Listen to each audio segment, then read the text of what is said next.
This bird. Bit of jiggly cam there at the start. Sorry, everybody. Sophie.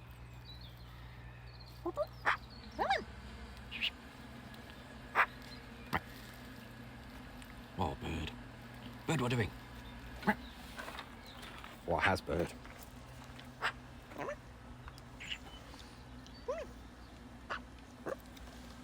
On here? Yeah.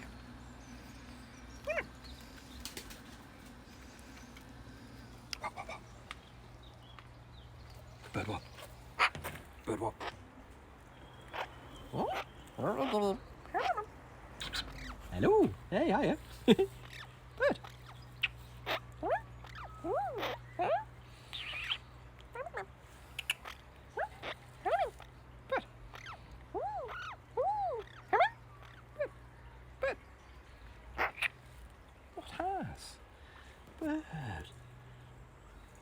Oh, what have you got, bird? Other than cold feet and a... Okay, miss me. I must always be the pooing. Hey, hello. Hello. Where'd you go, bird? Where'd you go? What? Sophie. Oh, hello. Hang on. Oh, no. Briefly considered sexy dance then, but then, nah. Bit spicy today, bird. What has? What have you been doing? Come on.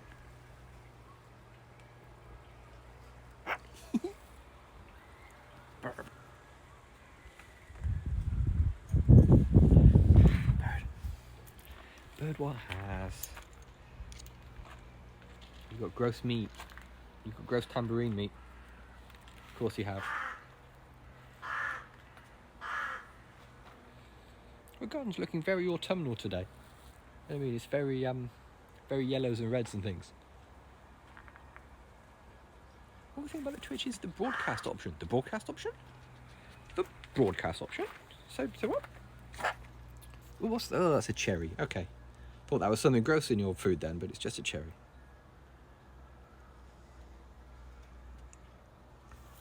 What are you doing?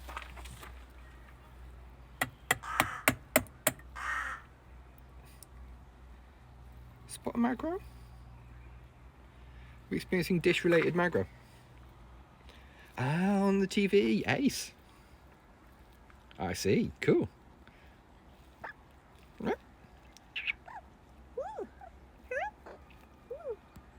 Sophie. Oh, you were all spicy and macro, and then yeah, she quite likes cherries. Cherries are popular, which is handy because she lives underneath a cherry tree. But, yeah, that's part of the thing. Yeah, she biffs quite a lot of things with her bottom beak.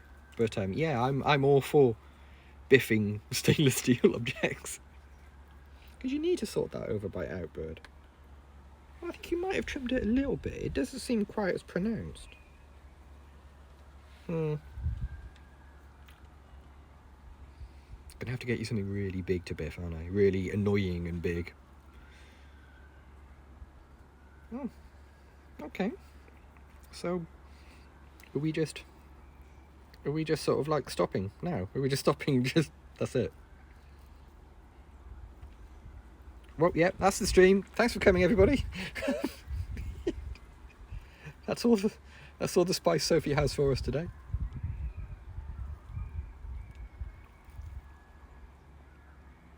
Yeah, this is where Bird lives now. On my right hand, next to a bowl of food. She is very soft. Now she's finished her molt, she's back to being fluffy and soft again. She's not all stubbly and weird. How about if I put you up here, then you can see the food? Is that of interest?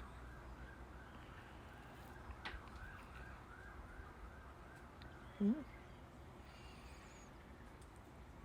do you think? Bird. What do you think? There's still a tiny bit of wind. Every now and again you're like, oh yeah, wind, I've forgotten about that. I've forgotten how cold that was.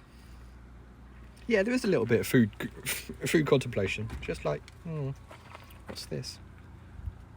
What do I do now? What do I do with this? What's next? What do I want? Oh, wait. Ah, yeah, that's good. Yeah, careful mouthfuls. That's always wise.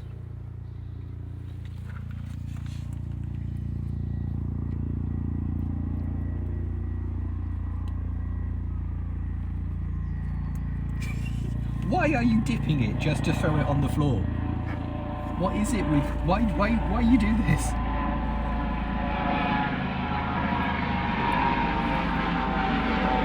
Blimey!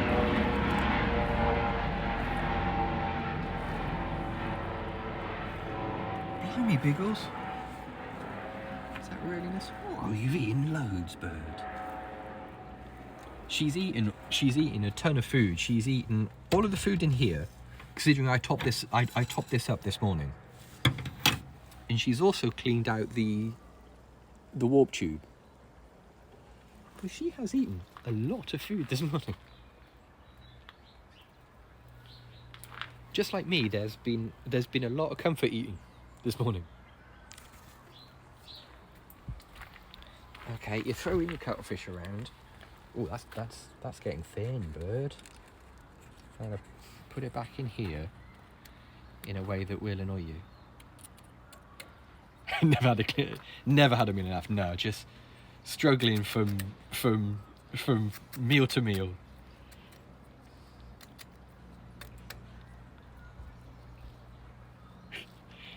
Yeah, I mean, look, she's wasted away to nothing. Bird.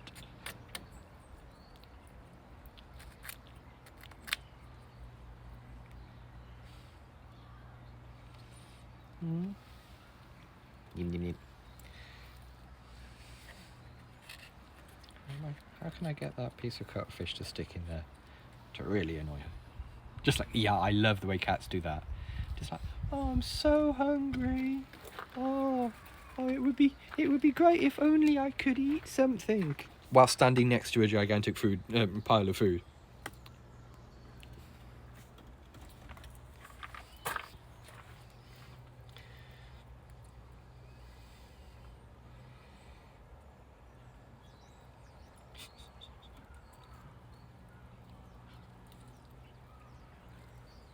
Yeah, Freya does that. Freya's really good. Neeps is really good at doing that. She'll look at you like, oh, I'm so hungry.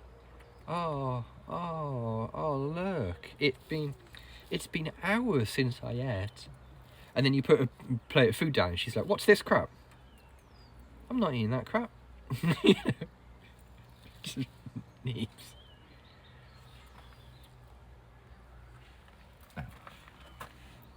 See, now you're doing really well, bird. You've eaten a lot of food. Like, it makes me wonder where you're putting it.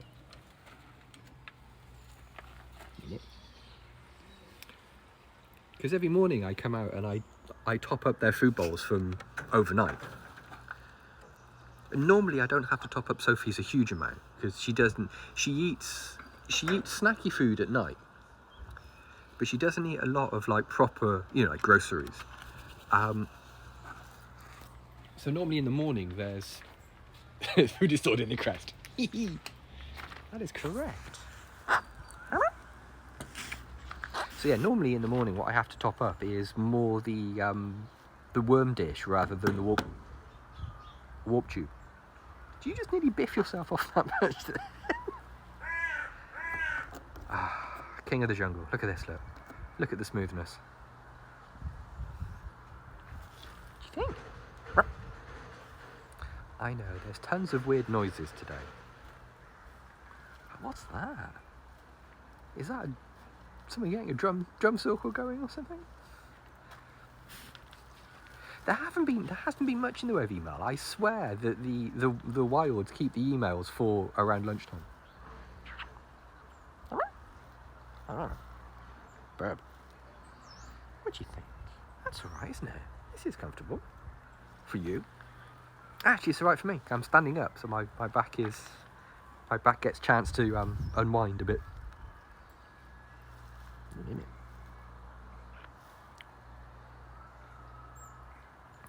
Yeah, that checks out. That checks out.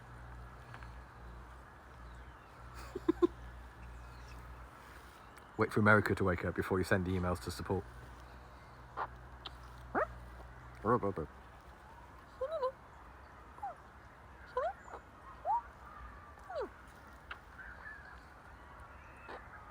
Oh, bless. Thank you. What do you think? There we go. That's nice, isn't it? Yeah. Little bum warm with a really weird camera grab on my behalf.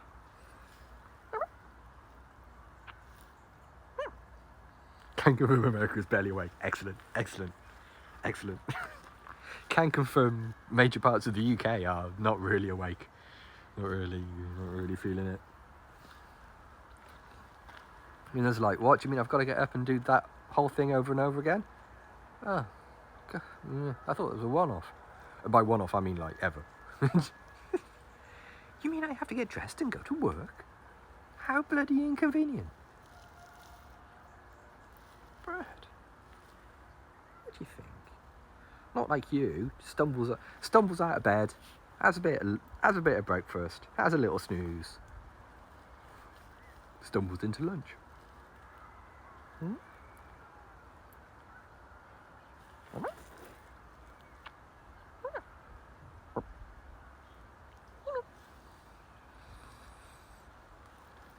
Sleep day where he can get sleep.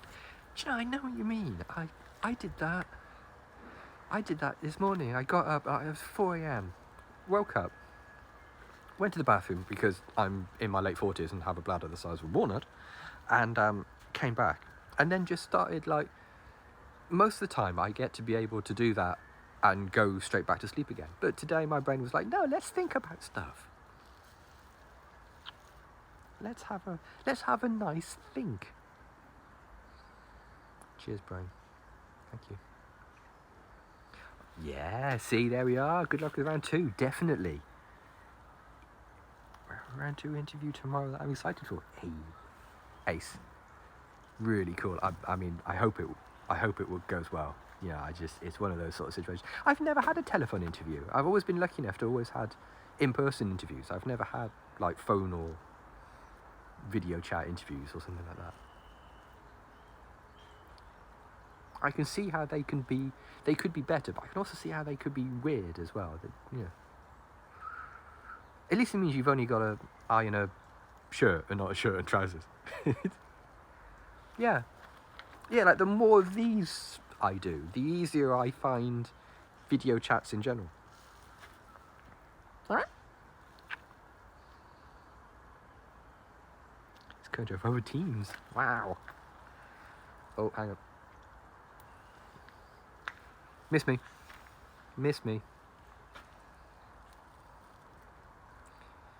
Yeah, like my boss likes to do his first interviews. He'll like take you out to Starbucks or something for your first interview. And it's not really an interview, it's just like, is this person normal? You know, is this person going to be a good social fit for the team? Telephone interviews have no makeup and grooming requirement. Yes, ace. Yeah, he'll just do that. That's his sort of way of doing it. And you only get like a proper technical interview if my boss thinks that you would, you know, no, is Bowdy going to want to stab you on day 3? In that kind of thing. Pro tip. I got a job, ace.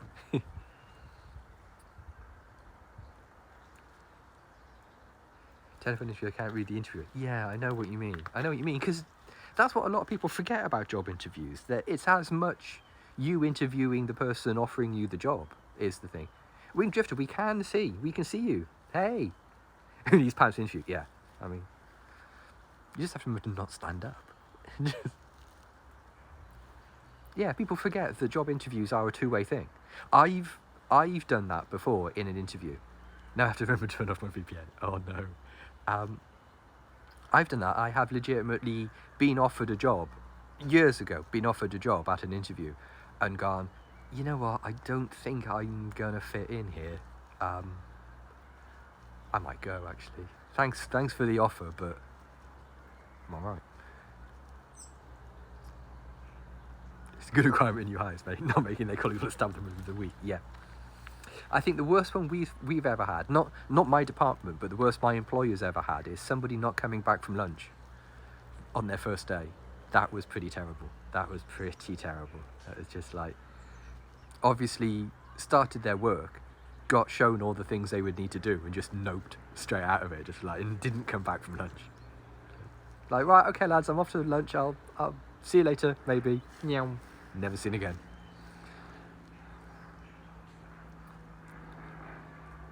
That's a very hard nope, yeah. Place I turned down offered me a role I didn't apply for. What? That's weird behaviour. What? Oh, hang on, itch. Oh, big scratchings.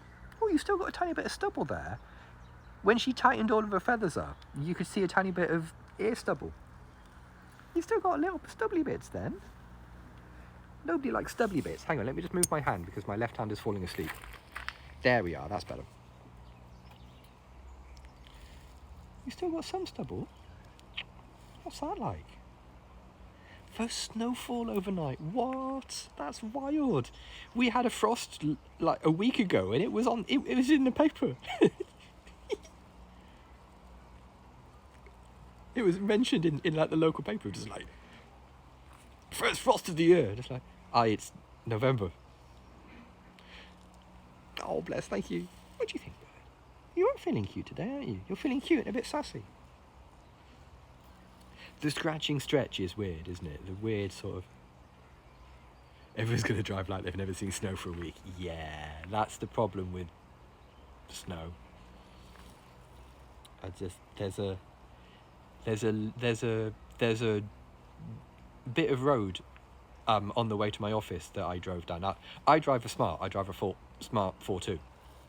And I was driving along in very light snow, but the roads were icy. And I realised as I was going down the road, I was going down a road that way, but my car was actually facing that way. And it took me like a couple of 100 meters to realise that. And just like, I'm going here, but my car is pointing here. Like, oh no. One of those sort of situations. It was such a subtle, I mean, I'm exaggerating the difference. It was such a subtle change that it legit took me like a little bit of road to work out what the hell was going on. Yeah, it turns out tiny little, very light plastic two-seater cars. Rear-wheel drive. Not ideally suited to winter driving. Not ideally suited to like driving through snow and ice. It does okay.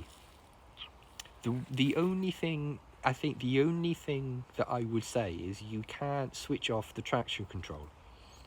So if there's no, short of like shorting out a socket under the dash, there isn't a button on the dashboard to switch off the traction control.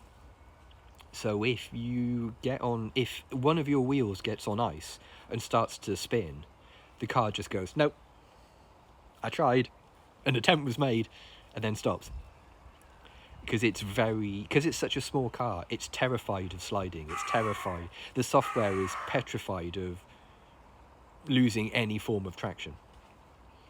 So yeah, there's no button for it. And the traction and the diff makes a very strange noise as well. The diff makes like this sort of like groaning noise as it tries to deliver drive to the other wheel, but fails. With the driving friend, he mentioned I should get my alignment checked. He then took his hands off the wheel and we merged entirely into the next lane.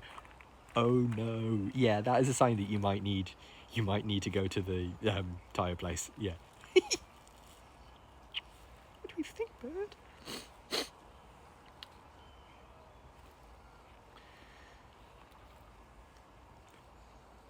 Yeah, the famous thing is go to like the local Home Depot thing and buy a couple of like big paving slabs and put them in the boot, and yeah, get a bit of irrit on your back wheel. You can buy a thing that disables the traction control, but the problem is it disables all of the traction control.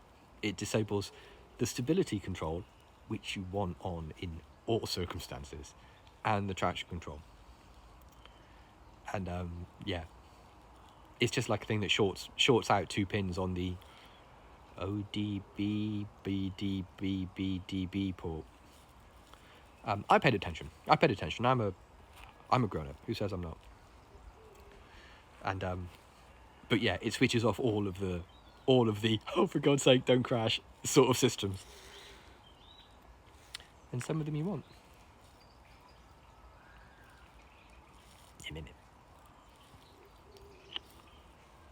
But for like 11 months of the year, smarts are a hoot to drive.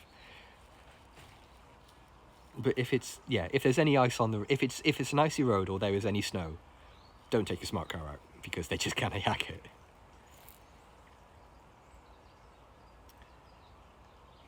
Bags of cheap cat litter, yeah, that would work too. Yeah. Just lob something heavy in the back of your car, and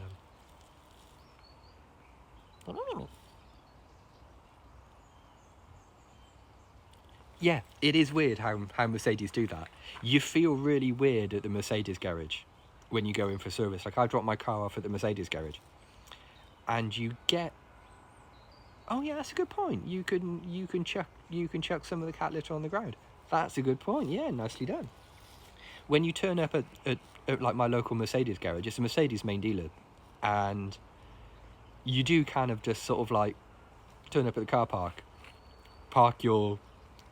I parked my like 2009 Smart next to these like £60,000 Mercedes things, and just like wander in, just like, hi, yeah, Andy Bad, I've come for service, okay. You don't so much get looks because it's an official, because it's a Mercedes main dealer. They have like a little Smart section where they have like a little separate showroom for Smarts, but no, I'm as entitled to be there as they are. I'm a paying customer and all that.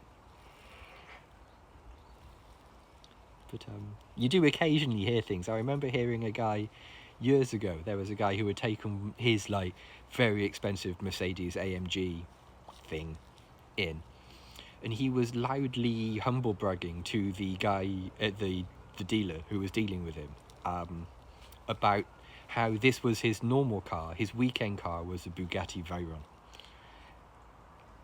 And you just sort of sit there and just go, this is a world I am not invited to. This is a world I am 100% not invited to, and I will never inhabit. His weekend playing around car was a Bugatti Veyron. Must be nice. You know what I mean? It must be nice. He was complaining that he had to have a new set of wheels put on the Bugatti, and I sat there and listened to it, and I realised that the wheels for his car cost more than my house. And you're like, well, good. I mean, good.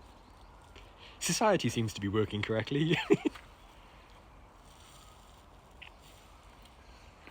Yeah, he wasn't sort of like loudly bragging, but he certainly wasn't not bragging.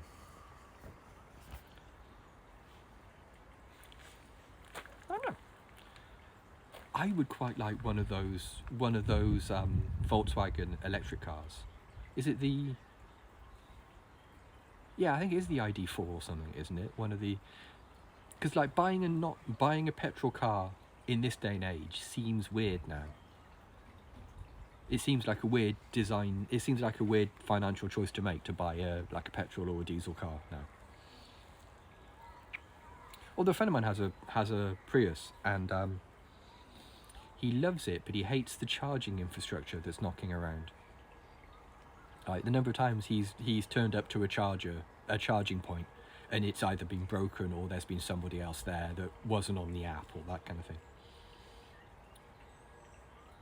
Yeah, I could go for an electric Civic. That would be fine for me too. I would be compliant. I've had an electric Golf for 4 years. No way. E-Golf. Yeah. It just seems weird to buy a, dinosaur juice powered car now. Just doesn't seem sensible. Oh, okay. So this is fine, isn't it? We're just wandering around, and I like the Civics. I think I could quite easily see a Civic. on the drive. But then I'm comfortable in small cars. I like small cars. I like the small car feel. I grew up in minis and things, in real minis, not BMW minis, but I grew up in minis, and that kind of thing. And I'm comfy in smaller cars.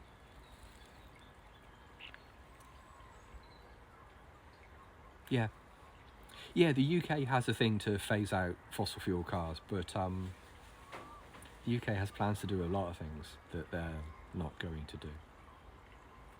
Yeah, see, we're quite lucky that we have a driveway. Our house has a driveway at the front, so I could quite easily put a charging point on the side of the house and be sorted. Oh, vintage minis, they are so great. The mystery, the intrigue and mystery that surrounds them. Like, if I press the brake, is the car going to actually stop? You know, the sort of, if I change gear, will the gearbox go into the gear I'm expecting it to? Will the car start first thing in the morning? You know, all of these questions and more await you if you buy a classic Mini. British engineering. But they are incredible little things to drive. It is the closest, short of actually driving a go-kart, it is the closest thing you will ever get to driving a go-kart. Because the wheels are exactly in the corners of the car, and the car becomes a extension of you. I've never driven a car like it before or since. They're just absolutely, you and the car are one. If you concentrate, you and the car are one. Bird. But yeah, they are rattly and noisy, and they leak, and well, look, they are British engineering from the late 50s, so you know.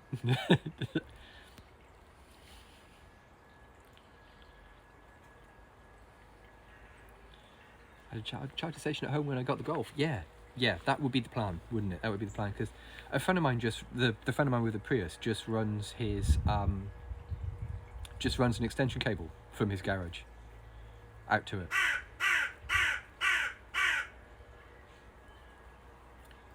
Always a lot closer to the Mustang. No way, over half new cars are electric. Yikes, that's excellent. Yeah, I hear them too. Honk. Fuel prices are high. Well, I mean, the UK has a sliding scale for taxation on cars. You pay more tax based on the emissions and by the wear and tear caused on the road by your car. So if you drive a gigantic car, you pay more tax on a yearly basis. Oh, she got me. Oh, she got me good. So yeah, if you like, I pay direct hit. Yeah, absolutely direct hit. Pow, right in the hand. My smart card cost me 35 quid, I think it is, like 35, so like $40, $45 a year for my vehicle excise duty, which is the tax you pay to maintain the roads and that kind of thing. Somebody who has, say, like a big 4-wheel drive thing, like a Land Rover or something like that, is paying £600-700 a year, because their car pollutes more and it hurts the roads more just by the action of the car rolling over it. But electric cars don't have this. Yeah, electric cars don't have VAT on it. They don't have VAT. They don't have tax on it. You don't have to pay any road tax because you're not polluting.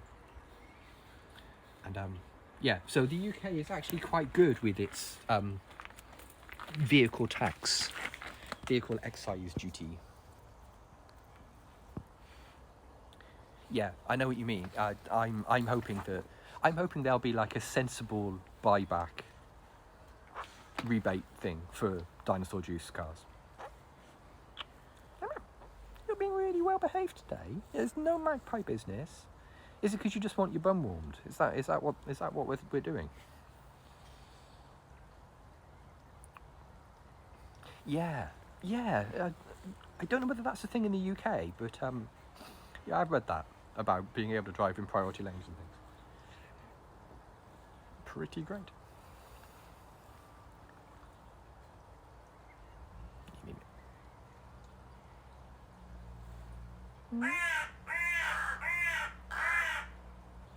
Yeah, my friend with the Prius has a, it's a second-hand one. It's a used Prius, and it needed a bit of work. He bought it knowing it would need a bit of work, but the range is starting to tail off quite quickly now. It's a 4-year-old, I think it's a Mark 1 Prius, and it is starting now to get a little bit lumpy on him. Like, he's got like a 70-80 mile range in it now, and it's getting a little bit. He's realizing that he can't particularly go on like huge drives anymore, because yeah, he would need to find charging point after like 50-60 miles, and if the charging point he turns up at is broken, then he's in a world of trouble. So poor Alec is, yeah. All the orphan being do now drove Tesla.